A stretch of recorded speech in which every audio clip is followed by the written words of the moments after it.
तो अब हम जो है हमें इस वीडियो का ये सेकंड पार्ट है।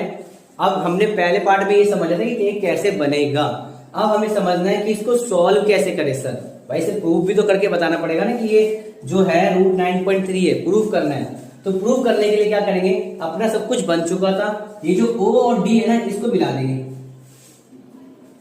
ठीक है, इसको मिला दिया। अब हमें यहाँ पे एक ट्राइंगल मिल जाएगा, एक ट्राइंगल मिल जाएगा जिसका नाम होगा ट्राइंगल OBD। OBD ये ट्राइंगल मिल गया। इस ट्राइंगल में हमें अपनी प्रॉपर्टी लगानी है पाइथागोरस थ्योरम। कौन सी लगानी है, पाइथागोरस थ्योरम प्रॉपर्टी लगानी है। सबसे पहले जो x है इसको हम यहां से लेकर यहां तक x मान लेते हैं। क्या मान लेते हैं, x मान लेते हैं। उस x को 9.3 मान लिया अपन ने। क्या मान लिया, 9.3 तो है ही है वो वैसे भी, तो उसको 9.3 मान लेंगे। ठीक है, अब पाइथागोरस थ्योरम लगाने किसमें, इस वाले ट्राइंगल में। अब इसमें देखो हाइपोटेन्यूज का स्क्वायर होता है फार्मूले में, बेस का स्क्वायर और परपेंडिकुलर का स्क्वायर, ये फार्मूला सबको याद होगा। ठीक है, हाइपोटेन्यूज यहाँ पे क्या है, हाइपोटेन्यूज है ये। ठीक है, OD का स्क्वायर लिख दिया। उसके बाद बेस क्या है, ये नीचे वाला यानी कि O और B, OB लिख दिया। OB लिखो, BO लिखो, बात एक ही है। प्लस में BD, ये जो है ये है परपेंडिकुलर। क्या ये यहां से यहां तक बेस हो गया और ये परपेंडिकुलर हो गया। ठीक है, इनका लिख दिया हमने स्क्वायर। तो BD का स्क्वायर हो गया, BO का और OD का हो गया। अब देखो OD को OD रहने देंगे और हमें निकालना क्या है, BD।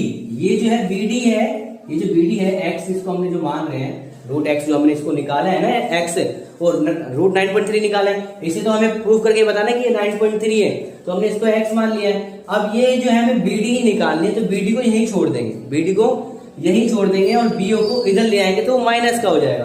तो ये तो हो गया ऐसे लिखा हुआ। अब अगर इसको हम सही तरीके से लिखें तो BD को इधर लिख देंगे और बाकी सेम ये ऐसे लिखा चले जाएगा। दिख रहा है आपको, कोई दिक्कत नहीं है ना। अब यहाँ पे जो आपको BD आपको निकालना है, लेकिन आपको OD और BO पता होना, तो हमें जो है OD और BO पता करना है। तो पहले हम OD पता करते हैं। अब OD और OC को दो, ये दोनों एक ही सेम ही चीज है, चाहे OC बोल दो या OD बोल दो, दोनों ही सेम ही चीज है।